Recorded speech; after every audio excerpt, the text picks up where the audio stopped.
Testing 1, 2, 3. Hello, everybody. Apologies for the delay. I am nearly ready. I have just run to get here.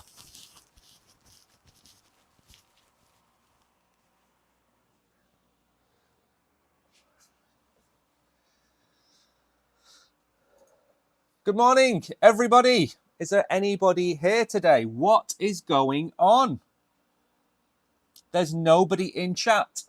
Is there a problem? That is the question. Anyway, for those of you that are here today, I hope you are doing well. I am Mike. This is Crypto Warehouse.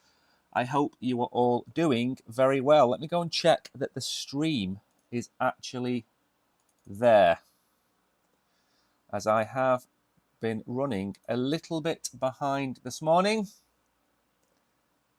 Let's just double check that we are live. It's very unusual to not have a single comment in chat. So it is. Let's make sure. We are definitely live.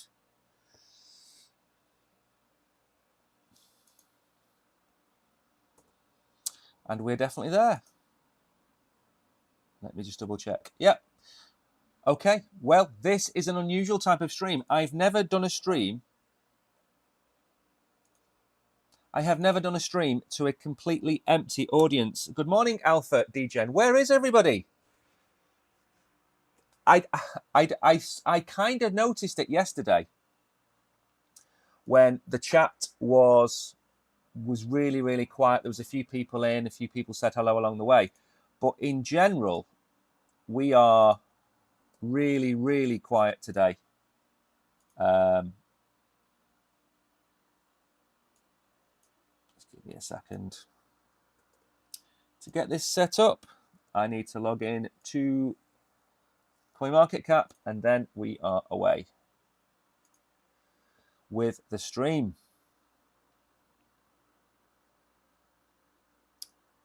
There we go. That is very true. I don't normally do them on a Wednesday. We normally do the Wednesday night, but we do have two shows today. Yes, we've got the show tonight, the Chronos night. We've got some NFTs to give away. So a bit of an early warning, if you don't have a Chronos Chain DeFi wallet, or I don't know what it's called, it's just called On-Chain, Chronos On-Chain, something like that. If you don't have one of them and you don't have a MetaMask wallet, I suggest you get one. We're going to have 4 prizes to give away. And believe you me, by the looks of it, if we've got KB and Alpha in chat, you're both going to get 2 NFTs tonight because nobody else is here. But like I said, I did notice it yesterday, and I've actually had a conversation with a few people about it, especially on X. Some of the posts that we're putting up that normally get 1,500 to 2,000 views are getting 500. And I thought it was me. I went and checked a few other types of content creators, or whatever you want to call it, like us, and they're all down. Now, I don't know whether Bitcoin going to 106, 107, 108,000 and nothing else in the market moving, I don't know whether that has affected everything. But I am here whether there is one person in chat or 100 people in chat. So as long as we have Kishan and Alpha and KB, I'm always going to do these streams. It's not about the fact that I want to be watched by 100 people. It's the fact that it's unusual to go from 20, 30, 40, 50 people. Yesterday we got 13 or 12. The most we normally get is like 60 or 70. So to get 12 yesterday was really bad. That's why I was thinking there was a problem. However, let's move on. We don't have a lot of time. Now, we're going to start the show with this comment on the bottom, which is wrong, right? And that is me. And the reason I am wrong, right, is I made a video in September last year, which I put up on Twitter this morning, in which I said in the video that we are going to hit 90 to 100,000. The bull run is going to start in October last year. We're then going to top out, take some profits, And I said, you're likely to be able to buy Bitcoin again at 70 to 80,000 before we move on. Now, it's not an I told you so video, but lots of other people go out and say, I am Fitzydamus, I am Nostradamus, I can predict the future. I can't predict the future at all. I'm just saying the cycles are the same, whether it's 2024, 2020, 2016, 2025, 2021. It doesn't matter. If you look at the cycles, they are off by a little bit. So I was right. I'm also wrong because I said we'd hit all-time highs by the end of April. And now we're on May 21st. So I'm 3-4 weeks out from that prediction. And your timing is never, I'm not a comedian, so my timing is never going to be perfect. But I did put up, so if you're wondering why it's called wrong right, it's because I was wrong and I was right. So I'm not claiming victory and I'm not claiming defeat. Now, what we're going to talk about today, we are going to talk about, is this cycle different? Now, it's a topic that everybody talks about, and that is, back in 2020 and 2021, people said, this cycle is different. Back in 2017 and 2018, people said the same thing. This cycle is different. Now, back then, I'd only just bought Bitcoin. In 2017, I think, the first time I bought Bitcoin. So when people were saying that this is different, I'm thinking, okay, now I believe you. 2021, I did the same thing. 2025, people are starting to say the same things. And a lot of what is coming out now, I think, is a top signal, if you ask me. I think we're getting top signals. Maybe I'm wrong. Anyway, High Society, we're going to talk about the bank. We're going to talk about Sui and Microsoft. We're going to talk about Cynthia Lummis. We're going to talk about Nacho Libre. We're going to talk about dismissing the court case for Binance. And we're going to talk about the Hawk Tut girl, or whatever she's called. I don't know. We're going to talk about all of that. And we've got some X-Files. It's a busy show, as always. We need to get into it. See, now we're at 55. 55. What's going on? Is it making me log in here? Anyway, let's go and have a look at where we are. Bitcoin is coming in just under 107,000. There was a very long, 40x long put in yesterday morning, I think, or maybe the morning before. I think it was yesterday morning. And the person that's put in those longs is selling $15 million chunks. So I think we got towards 108,000 and then he started selling the $15 million chunks. So it's a retracement. But don't forget what we've seen in the last few days. We hit 106 and came down. We hit 107 and we came down. We've hit 108 and we've come down. Okay? So it's not as if we're hitting the same top time and time again and then retracing. We're not. But we are up. Ethereum is still over $2,500. Again, Ethereum is going to run at some point very soon, and everybody is going to be left in the dirt. Okay? I'm not saying $10,000. I think we're easily going to break $3,000. The second that Bitcoin sits and waits, I think Ethereum is going to run. And I think Ethereum could lead a little bit of an altcoin rally. Remember, most of these coins are nowhere near their all-time highs, or even the highs they were at in January. We've got XRP at $2.34. We were over $3, I believe. $3.20, was it? Solana, we were over $200. We're at 168, which is my number, by the way. I know we were hanging around at 175, but 168 was my number.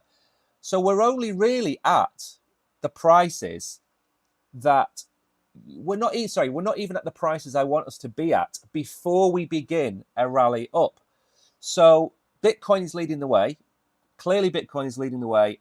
Bitcoin dominance is nearly, well, it is at 63% on here now. It's still raging up. I can't see when it's going to stop. Cardano, 75 cents. Sui has retraced a little bit, but it's still a good price to get Sui at, in my opinion. And Chainlink at $15.70 is criminal. Now, we're going to get on and do some X-Files. These are in no particular order today. I have been running late. And the reason is that I've had to trim my hair.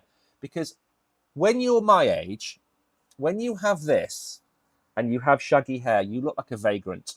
Okay? You can have one or the other. You can't have both.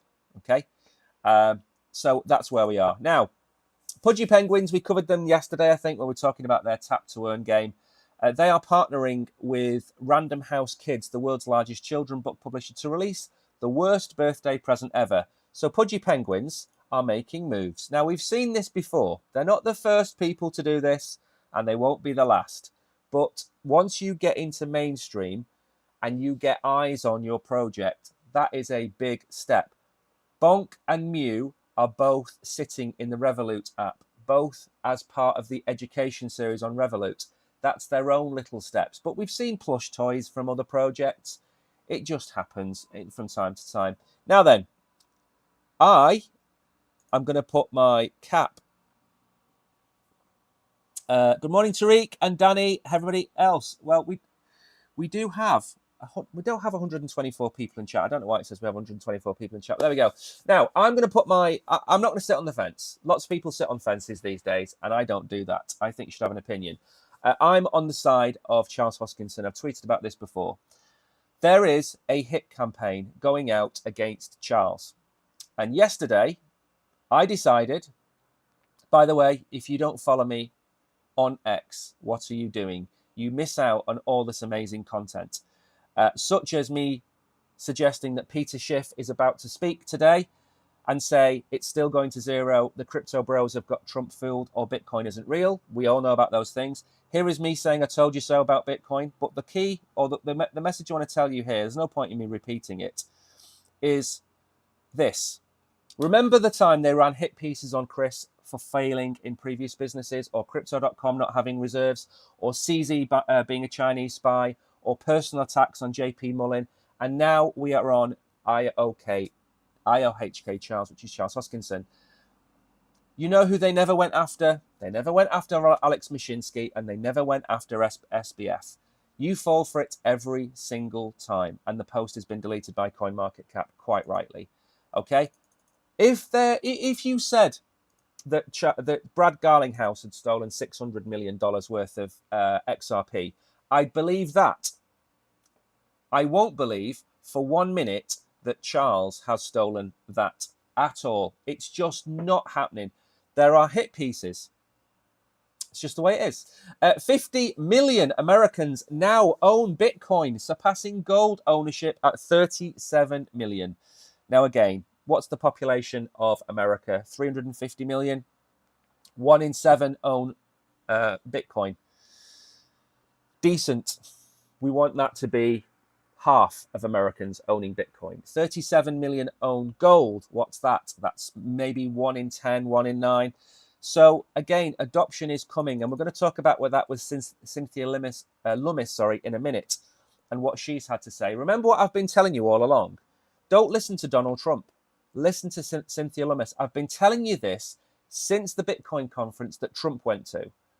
He stood up and went, crypto is great. Everyone does an impersonation of Donald Trump. I'm not going to do that. Crypto is great. Bitcoin is great. Buy Bitcoin. It's going to the moon. And everybody cheered at him. Everybody clapped. And then when he walked off, people said he never said anything. And what people forgot, and I told you this at the time, Cynthia Lummis is in charge of the Strategic Bitcoin Reserve. It is Cynthia Lummis. She is the one. Now, again, there is some news going around about her son. She's refused to meet with XRP, Brad Garlinghouse, and her son, it has something to do with crypto. I haven't read into it in much depth. And they're now trying to pin that on her and saying she's not meeting with Brad Garlinghouse because of her son. No, not meeting with Brad Garlinghouse, as we've said, is because Brad tried to create a strategic crypto reserve and include XRP. Delays on spot crypto ETFs are expected. A bunch of XRP ETPs have dates in the next few days. If we're going to see early approvals from the SEC on any of these assets, I wouldn't expect to see them until June or July at the earliest, more likely in Q4. James Seyfarth has been saying, he's the expert, I'm not, but I have been saying very simply that what I expect is this.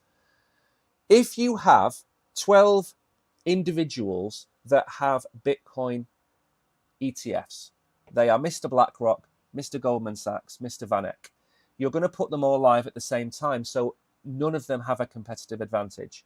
That's what happened with Bitcoin. That's what happened with Ethereum. And that's what's going to happen with XRP, Solana, Litecoin, Hedera, any other coins that you think are going to have an ETF, they are all going to be approved at the same time to not give any of them a competitive advantage. Now, Q4, early Q4, is October, November, December. I have said that my prediction for the XRP ETF is going to be the 19th of November. 6 months to the day of the futures going live. So my prediction is early November. James is October, November, or sorry, October. He's going to be right. I'm going to be wrong. I don't care. But it's around that time frame. And what also happens, what was that one about? Camino Finance. Oh, okay. And what the point of that is that we're going to see accumulation of XRP and Solana and other ETF related coins for the next 6 months. So XRP and Solana are going to go up over the next 6 months. Now then, for those of you that are on Jupiter, there is a vote. I think I have voted against. I thought I voted for, but anyway. I have voted against this. I'm not sure I did. I think I voted for. But anyway, I'll have to look that up. This expires very soon, the 22nd, which is tomorrow. So you've got until tomorrow to vote. If you vote, you get your ASR, your active staking rewards. So make sure to go and vote. If you hold Jupe and you've got it staked with Jupiter, go and vote, because every vote you do goes towards your allocation. If your allocation is 100% for every time you vote, and there are 5 votes, and you only vote 4 times, you will only get 80% of your allocation. Now, the only 2 that I've missed, or the 3 that I've missed, happened when I had my eye operation in November and December. I didn't vote for those 3 times. I voted every other time. And I think it works out 20-25% of what you have staked you get over the course of a year. So it's basically 20% APR, but you need to do some work. Now then, let's move on to discuss the topic which I'm sure you're going to hear about 1,000 times. Okay? You're going to hear about this 1,000 times today, tomorrow, next week, next month. And that is why this bull run is different. And it's not. If we're going to get the recession in 2026 that everybody is predicting, it's going to bring the stock market down and it's going to bring Bitcoin down. But let me make something very clear. If we get to $250,000 in Bitcoin price by February next year and we hit a recession, we are not going to go from $250,000 down to $40,000. That's not happening, okay?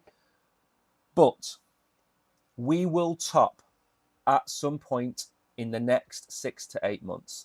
And then we will retrace for a period of time, which you will classify as a bear market. Maybe 250 down to 150, maybe 250 down to 170. But we will have a retracement and we will have a top. Nothing goes up forever. Look at the weekly charts, keep an eye on the DXY, keep an eye on Bitcoin dominance breaking down. All of those things affect it. Now, a few comments in chat. Good morning, Corrosive. Now then, a big thing about Corrosive. Corrosive was the gentleman who made these incredible etched logos. So he gets a metal plate and he etches it with acid and other very, very dangerous things. And I bought them off him 7 years ago, 8 years ago, and they're incredible. And I will bring them up on maybe Friday's stream to show you. And they're in my house, and that was my first ever transaction. 0.73 ETH I paid at the time, which I don't know what that was, $300. It's now worth a lot more. Do I care? Absolutely not, because your crypto is there to be used. And I'm more than happy if Corrosive ends up making $5,000 or $6,000 out of them, because I got the art, and art is subjective. So good morning to you, sir. Good morning, Manjeet. I hope you are well as well.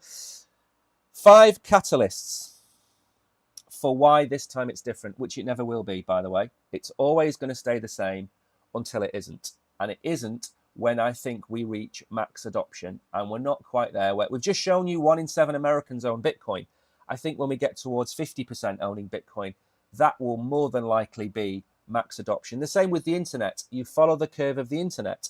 We're at the very early beginnings of that spike up on the internet. And the internet took, what, 10 or 12 years to get mass adoption?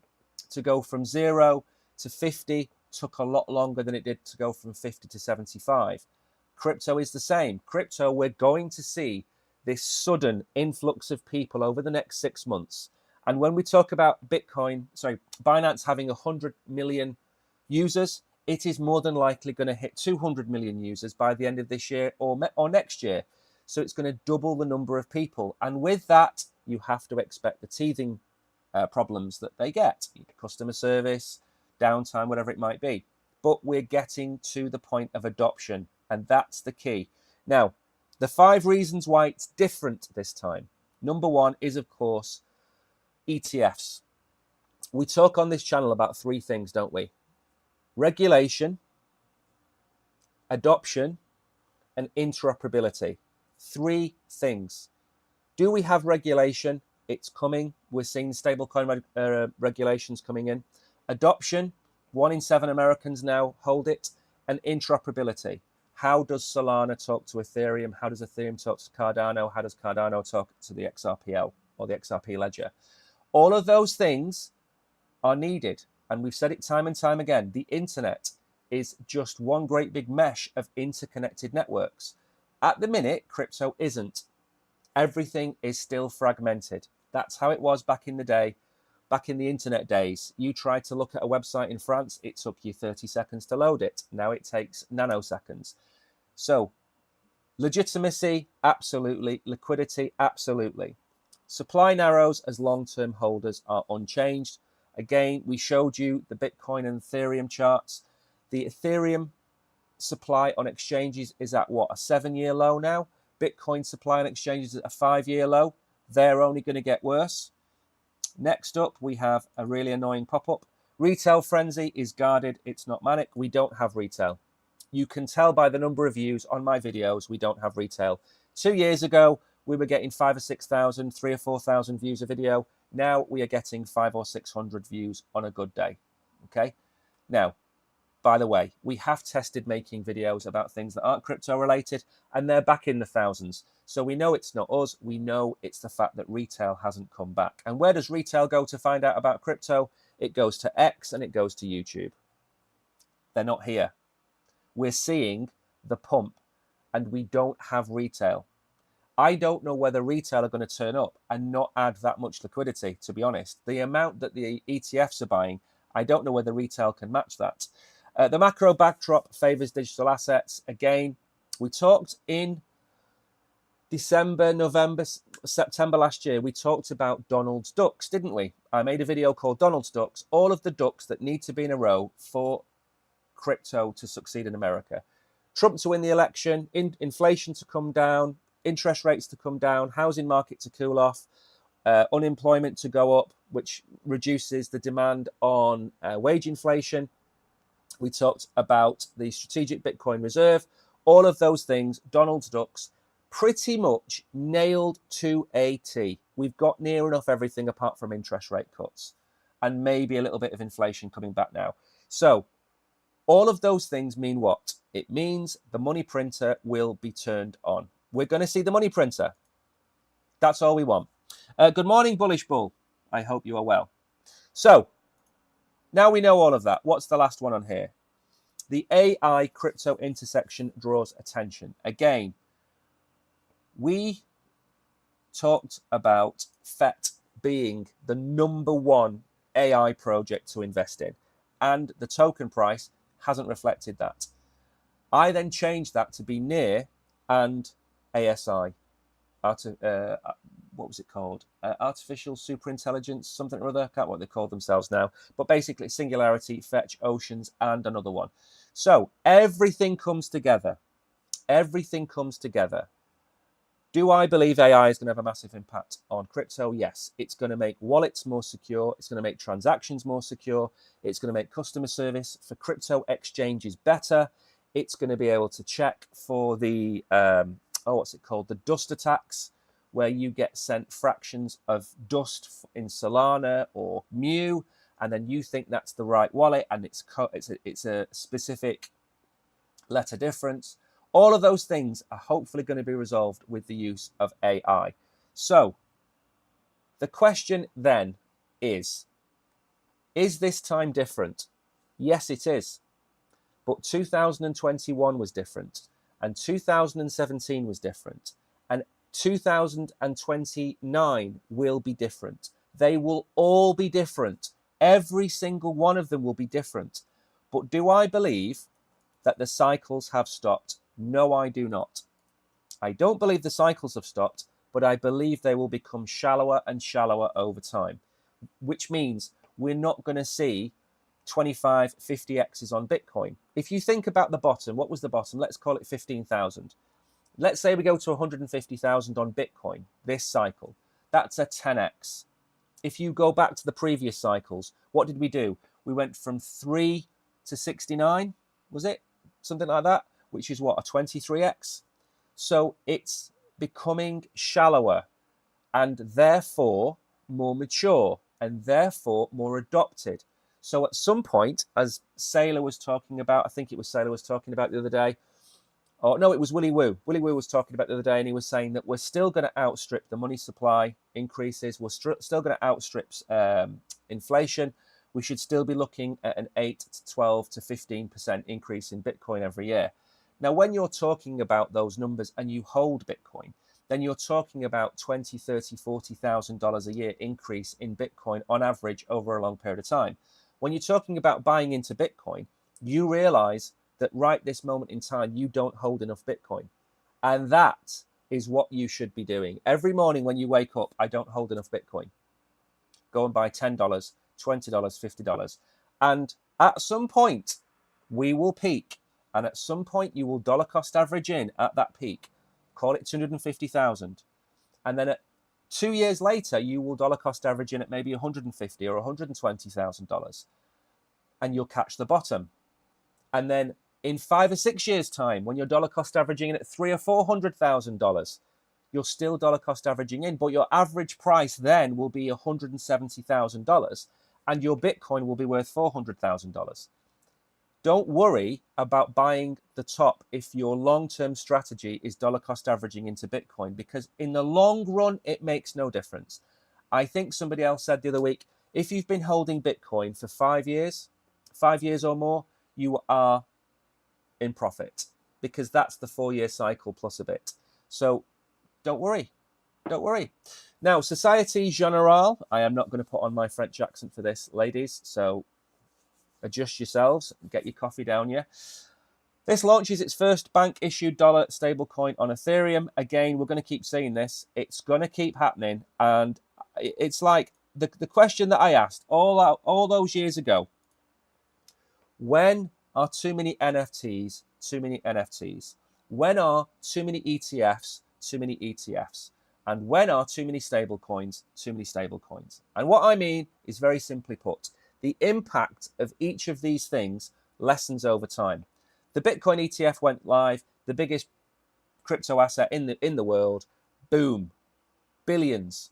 Ethereum went live, slow burner, Grayscale kicked us in the nuts, drove us down a little bit. Now it's doing really well for itself. But when we are 30 ETFs deep, when we are 50 stable coins deep, where is the liquidity coming from to build that stable coin up? We talk about interoperability. Interoperability at the minute is USDC and USDT being on Ethereum, on Solana, on Cardano, on XRP Ledger. That's interoperability, and it just moves seamlessly between them. Where is the interoperability when every bank, Tom, Dick, and Harry, has its own stablecoin, including Donald Trump? What's it called? USD1, is it called? I know it makes money, and I know that's why they're going with stablecoins first, because it buys US government gilts and whatever it's called. But do we care about this? I don't care about this. It's got a circulating supply of 40 million euros. That's the your CV. Okay. Now, We've seen GBP and Euro stablecoins. They don't work. They haven't worked. They've not had adoption. We've seen an Australian one and a Canadian one. They don't work. So by the back door, America with its dollar is by far the global reserve currency, crypto global reserve currency. Is there ever going to be a yen or a ruble or a pound or a euro that's ever going to challenge the dollar in this space? I don't think so. I do not think so. Right, moving on very quickly. And let's see where we are. Now, this is back to X because there was no article written about this by the time it was announced. So I wrote this yesterday, or I was putting this together yesterday at 3 o'clock. And everyone's building up the fact that it's SUI. It's not just SUI. It's SUI, Bitcoin, and Ethereum. They are the first blockchains selected for integration with Microsoft's Fabric via space and time. This puts SUI's full chain history directly into the hands of Microsoft's developer system, Builder, ready, indexed, instant accessibility. And there you go. There is the space and time announcement from Microsoft. Now, again, this is more than likely going to roll out across Solana, probably Cardano along the way, probably all of the different layer 2s along the way as well. But to be one of the first, I think is a really good sign. And again, it's opening the blockchain up to Microsoft means what? It means Microsoft in its own way is coming to crypto. We know the next iteration of their browser and probably their operating system is going to have a wallet involved with that. We know that Google are getting heavily involved in creating their own wallet. So we know they're coming. We know the big boys are coming. Now, Apple also lost the court case against Epic Games. So now crypto companies can run their businesses through Apple without the fear of 30% losses, especially for NFT sales. So Apple, Google, Microsoft, Amazon have all fallen to cryptocurrency. The last person standing against cryptocurrency is Jamie Dimon. And mark my words, Jamie Dimon is going to be remembered the same way that people remember the guy that said that computers will not need more than 64K. That's what Jamie Dimon's legacy is going to be. Now, yes, Jamie Dimon could take a different approach. And yes, he could certainly push forward and say, I've got it wrong. Bitcoin is here to stay. But the damage is done. He said a few years ago, I think it was 2021, if anybody at JP Morgan buys Bitcoin, I'm going to fire them. So he's already put his case out there. Peter Schiff is also going to die on his hill. Peter Schiff, the little gold miner, he is going to die on this hill because he's been calling for the death of Bitcoin since about $5,000 or $6,000. And even he got himself a wallet 3 months ago for people to send donations to. Crazy. There's more to Brad Garlinghouse, Cynthia Lummis feud. Now, I think this might be the article about the family or the relatives. I don't remember much about this. But the backstory is Donald Trump came in and we were all clapping our hands. Bitcoin Strategic Reserve, here we go. And then Trump stood up there and there was an announcement that they were going to look at Cardano, Solana, XRP, and a few other coins. Can't remember what they were now. But certainly those three, and Bitcoin, and Ethereum, that was it. They were the five. Everybody went crazy. Everyone was dancing in the streets. And at the time, if you remember, I was calling Brad Garlinghouse Wormtongue. And I said, I don't agree with this. We need a Bitcoin Strategic Reserve separate to anything else that they do. Now, by all means, they can go and create a crypto strategic reserve, but it has to be separate. I said that at the time. Then it transpires that Donald Trump was told by somebody, maybe Elon Musk, maybe Charles, who knows who it was, that basically Brad was trying to pull the wool over his eyes. And when you try and pull the wool over Donald Trump's eyes, you get thrown to the curb, which is exactly what has happened. There is more to this case than meets the eye. A multi-year war between XRP and Bitcoin maximalists has boiled over into another public fight between Ripple CEO and Cynthia Lummis, chair of the Senate's Digital Assets Subcommittee. Garlinghouse admitted that Lummis had cancelled and refused to reschedule their meeting in Washington. We covered that tweet.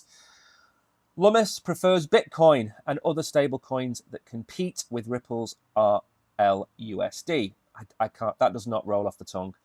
The incident wasn't merely a logistical hiccup. Underlying ideological and financial tensions have famously divided Ripple and Bitcoin communities for years. Garlinghouse decided to take Lummis's cancellation public, getting 1.6 million impressions for his claim. And you know the only person it didn't impress was Cynthia.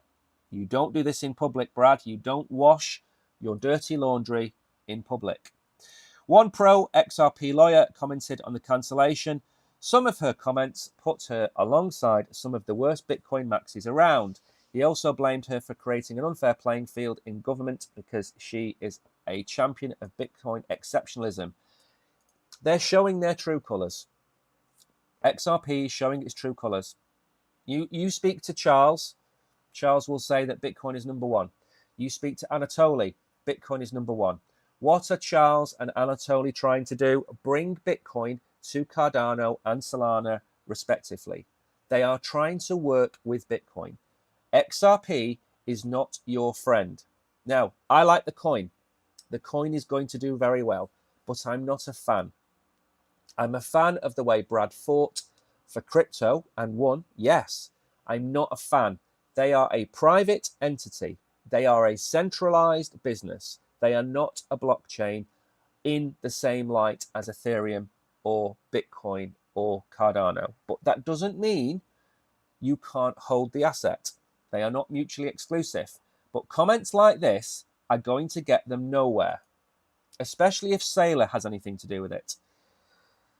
So Bitcoin exceptionalism or maximalism is the belief that Bitcoin is superior and should displace other crypto assets, including XRP. And I agree. If you said which crypto asset should you hold for the next 20 years, Bitcoin.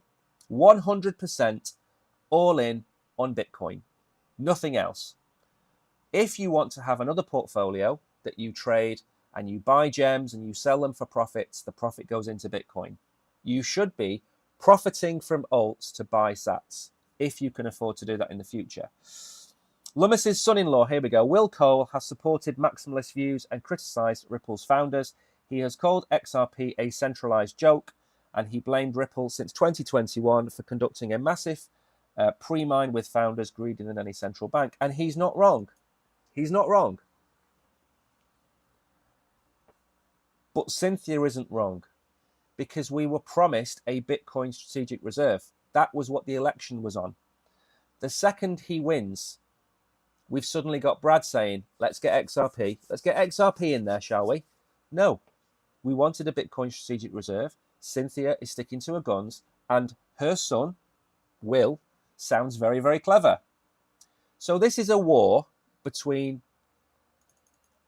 a spoilt brat and the American administration. And we know who's going to win, and it's going to be the American administration. I would be more reserved if we had multiple crypto assets in the strategic reserve. I'd be worried. I don't want Ethereum in there. I don't want XRP. I don't want Cardano. If there was another fully decentralized blockchain that was uncensorable, that had weight behind it and a serious market cap, then yes, it should go in there. But you can't name one in the top 10 because they don't. Tron is Justin Sun. Solana, Cardano, XRP, Ethereum, they've all got their heads, okay? Even BNB, to some extent, is still attached to the likes of CZ. Bitcoin doesn't have that. It has Satoshi Nakamoto, who we made the video about over the weekend. She's right, he's wrong. It's just the way of the world. President Milei shuts down task force investigating Libra crypto scandal. Well, I don't know what people expect. When you go and you bring in a Trump or you bring in a Milei, you're going to get a rebalance of politics, but you're also going to get this kind of stuff where they may be potentially abusing their position for their own gain. Why can't websites? Why do we need this thing? How am I supposed to bring this up on the screen so you can read this? On May the 20th, Javier Milei signed a decree formally dismissing the investigative unit tasked with probing the Libre cryptocurrency scandal. The move marks a significant development in the ongoing scrutiny of digital assets. Now, he promoted this, and he had that American clown with the glasses, the chubby guy, who was behind Melania and a few other coins. He was behind it. He even said that he had Milei in his pocket because he knows Milei's sister. This stinks. That's all there is to it. Stinks of corruption. There should be a unit not investigating the launch of the token. That's irrelevant. Who profited from the token? That is what you need to get down to. Who profited from it? Did Milei profit via his sister or family members? That's what needs to be found out. Shutting it down means one of two things. It means it's done its job and the report has been done. As it says here, the task assigned under the decree has been fulfilled, therefore it is appropriate to dissolve the unit created for that purpose. Is that true? It was created for the sole purpose of Libre, therefore it's been closed. Is it the media blowing this out of proportion? Or is it the fact that Milei doesn't want the news to come out about what happened? We don't know yet, but I would err on the side of it being a bit of both. I think Milei was conned or tricked, however you want to say it, into announcing the token, because he announced it, it dumped, and then he talked about it again. Dangerous ground for him. Dangerous ground for him. Right then, let's move on very quickly. If you are in chat, say hello and smash the like button. There is allegedly 125 people in here, and I think we've only got 8 likes. Now, I'm not too sure about that, whether we have or we haven't. But if you are in here, say hello and smash the like button. That's what I need you to do. Now then, CZ was part of the one of the reasons why FTX collapsed. He isn't to blame for it. He threw light on FTX, and FTX faded and collapsed in that light. And he was kind of the instigator of the downfall, which is fine. That's what you've got to call bad actors out. But there is a $1.7 billion lawsuit with FTX going on. Binance has asked for this to be dismissed. The bankruptcy case was filed in the Delaware Bankruptcy Court on May the 16th. Binance's statement says the lawsuit has no legal grounds and is designed to blame FTX's failures on others. And again, that's obviously not the case. It rejects the fraud claim in the lawsuit. It began in November 23, so it's a year and a half old, and it's trying to get the 1.76 billion in assets back. Back in 2021, FTX needed the money from Binance to buy back a 20% stake in the business, but it had previously sold in 2019. According to the estate, the repurchase took place under customers' money that had been misused. Again, this is going to get thrown out. All of this old stuff that we've had in the past, it's all going to get thrown in the bin. We don't need any of this right now, do we? So I think the case will be thrown out. I think CZ is in the clear. I think Binance is in the clear. They threw the weight of the American establishment at Binance. But not Binance, Binance US. They got BUSD closed down, and all they could find was a couple of messages between CZ and a couple of other people. That's all they had on Binance. CZ then took the hit, if you like, did 3 months, bird, as we call it in the UK, and walked away. Innocent and clear. Now, I don't think for 1 minute that anybody in this industry is without blame or without guilt or is a saint.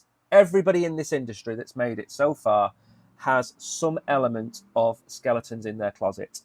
But FTX's skeletons need a very big closet. And Sam Bankman-Fried is quite rightly in prison for being a criminal. He didn't just bribe Joe Biden and the Democrat Party, which has come out in court as being true. So that's not conspiracy theory. He also paid the owners of different crypto journals millions of dollars to badmouth CZ. That has come out in the wash. That is a fact. That is not a conspiracy theory.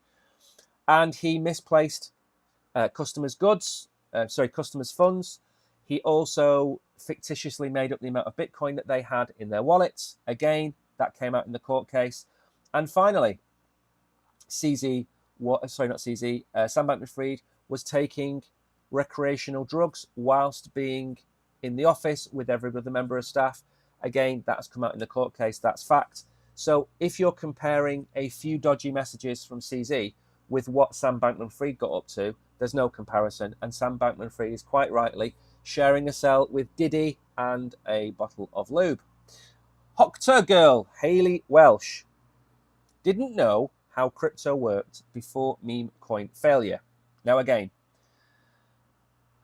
we talked about brushing certain things under the carpet, and I watched a little bit of an interview with her where she said she's not under any investigation, she's not being threatened by anybody, she is innocent. Now she isn't. And I think there needs to be a special investigation by the SEC into the likes of Hulk Hogan, into the likes of Hayley Welsh, into Trump and Melania and the Central African nation coin, whatever it was called. There needs to be an investigation because these people have committed securities frauds. Or if it's not a security fraud, it is certainly financial fraud. I believe she has financially benefited from the pump and dump. I believe she should hand the money back. And everybody else that's financially benefited from these pump and dumps should hand the money back if they are a public figure. And I think some people have been unfairly targeted. You know, people that advertised FTX, Shaquille O'Neal, Tom Brady, they've been fined, they've been put through the ringer. Even that, what's she called? Insufferable woman, Kardashian. Even she has been fined, or she was fined and she fought it and she won. I don't know. But anyway, why are people like Hayley Welsh not going through the system? So she said she had no clue how it worked. The woman behind the meme spoke on her podcast about the incident. I couldn't tell you how it worked the day that coin launched, she said on her podcast. I had no idea, so that screwed me. And this is the tweet. Hoctor girl says she didn't know how crypto worked after her meme coin crashed 95%. After her meteoric rise to celebrity, she launched her token on Solana. The cryptocurrency is the source of a lawsuit filed on December the 19th. As lawyers noted, the legal action arises from the unlawful promotion and sale of the token known as Hawk Token. I got paid a marketing fee, she said. That's all I made. I didn't make a dime from the coin itself. She should pay it back. Very simply put. It makes me feel really bad that they trusted me and I led them to something that didn't have enough knowledge about. I did not have enough knowledge about crypto to be getting involved with it, and I knew that, but I got talked into it and I trusted the wrong people. So the token went up, the token got absolutely hammered, she got blamed, and now it's not her fault. If somebody said to me, you've got great hair, Mike, I want you to come and advertise this new oil that you put on your scalp and it's going to make you have a full head of Bob Ross hair. And I decided to do it, even though I haven't got Bob Ross hair. And then all of a sudden, everybody's hair fell out, and I had advertised it without researching into it or asking anybody knowledgeable in the industry. Who's to blame? I am. I don't care if it's an advertising fee. I am to blame. You cannot go through life without accepting responsibility for your actions. You advertised a meme coin, and that meme coin tanked 95% and lost everybody except a few people all of their money. You are responsible, and you should be fined, and you should be blacklisted, and you should not allowed to earn any advertising revenue from anything to do with finance forever, in my humble opinion.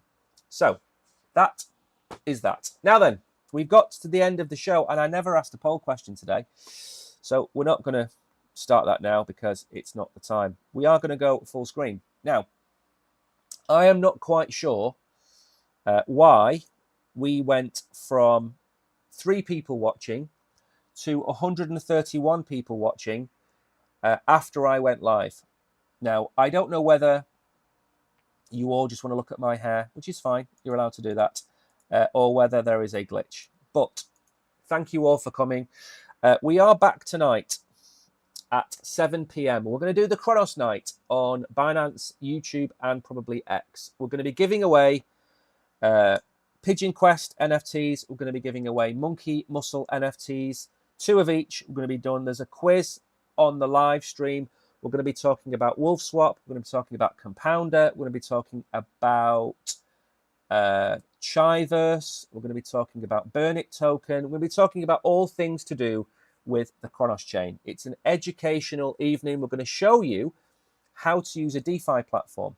We're going to show you how to buy liquidity tokens and how to add them to a compounder so you can actually compound your gains. We're going to go through all of that tonight at 7 p.m. Now, what is important? Danny will win for sure, absolutely. What is also important is that's at 7 p.m. At 9 p.m. tonight,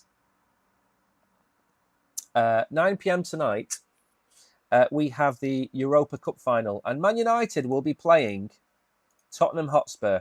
So we will overrun, as we always do, but just give me 1 second to sneeze. I try to sneeze as quietly as possible because I deafened Pack a Salad one night. Right, let me bring up, because Manjeet's asked about the quiz. So, the quiz will be about all things to do with Chronos Chain. We're going to have questions about Wolf Swap, liquidity pools. We're going to ask questions about the market caps of certain tokens, TVLs of certain things. They're all things that we're going to give you the answers to in the stream. So, if you can make it 7 p.m. right here, subscribe to the channel, number 1. If you're on Binance, go to YouTube and subscribe. But we will be streaming on Binance as well. The quiz, however, and to win the quiz, you will have to be on YouTube. Why? Because Binance chat is full of bots spamming red boxes. You just can't get rid of them. 40 or 50 bots just sit there spamming through Binance on a daily basis, and we've told them about it for 2 years and they haven't fixed it. So if you want to take part in the quiz tonight to win some NFTs, and some of these NFTs are worth $5 and $10, so we're giving away about $40 on the show tonight. It's not a massive amount, but it's all we can afford. So if you want to take part in that, that's tonight at 7 p.m. Next Wednesday, we will have our Mew night again, where we'll be giving away Mew. We are sponsored by Maple Finance. We are sponsored by Wolf Swap. We are sponsored by Mew. Next Wednesday, we will give away Mew as well. Now, there will be another live stream, but we don't know when. And that's because Maple Finance are going to announce something today at 5 p.m., 2 hours before we go live. And we don't know what the announcement is going to be. But we are going to hopefully get Nikolai back on the stream and we're either going to do an X Spaces together, or we're going to broadcast it on X and Binance and YouTube. I don't know how we're going to do it yet, but we're going to do another stream, and that may be Monday next week. It might be Tuesday next week. We don't know when we're going to do it, but there'll be 3 live streams in the next 8 days. Today, something about Maple, and then another one next Wednesday. So we do try and do as many of those specials as possible. We try and give you as much as possible. But if you've been here before, you know that we don't just accept every ambassador approach that we get. We could easily sit here. I'll give you an example. There is a coin, and it's called Feces Coin, and they are paying ambassadors to talk about their coin and their project. We will not be associated with anything that's called that. We want to be associated with DeFi projects, with stable coins, with real projects, DEXs, aggregators. We want to have real businesses that we promote, because they make money, which means they will see through the bear market, go into the bull market, and it's important to us that we don't tell you about a token that's going to go to zero. Moon went up 6x in the last few months. Maple Finance has gone from 12 cents to 36 cents in a month. Okay? We're trying to cherry pick who we work with, and it's not easy. Not only is it not easy, if we find somebody we like, they want to pay us $50 a month. So we've got to find the balance between people who pay us and people we want to work with. And we do have another phone call tonight as well at 5 o'clock with another potential project that we want to work with. And we will let you know how that goes. And we may very well be making the announcement on Friday or Monday if it goes to plan. And we want to work with them. Let's make no bones about it. They've approached us, but I looked at their product and I'm like, yeah, we want to work with them. So we've sent them a load of stuff across today. We're super excited about this phone call tonight, and I'm really looking forward to it. But anyway, it's now 12 o'clock, and I am back in 7 hours with the Oracle. If you want to win some NFTs, subscribe to the channel. If you want to see this beautiful head tonight, subscribe to the channel. There is no reason not to subscribe to the channel. We've even made a video about whether Satoshi is a time traveler or an alien. Who makes content like that? Nobody. So give us a follow, subscribe to the channel. There's 2 of us. The Oracle is the trading and gaming arm of Crypto Warehouse. He's back tonight. He'll be doing the TA on Moon. I'll be doing some chit chat about some of the projects we're talking about tonight. But give us a follow and support us. We might be seeing all-time highs in crypto, but we're seeing all-time lows in views on YouTube for crypto channels, views on Binance for YouTube channels. It's really important in our hour of need that you hit the like button and you subscribe. Anyway, it's 12 o'clock. I've overrun a tiny little bit, even though I was late. Thank you, Manjeet, Tariq, Bullish Bull, Corrosive, Danny is here, KB is here. Thank you all for coming. I can't believe we've got 131 people in chat and nobody talking. See you in 7 hours, guys. Bye-bye.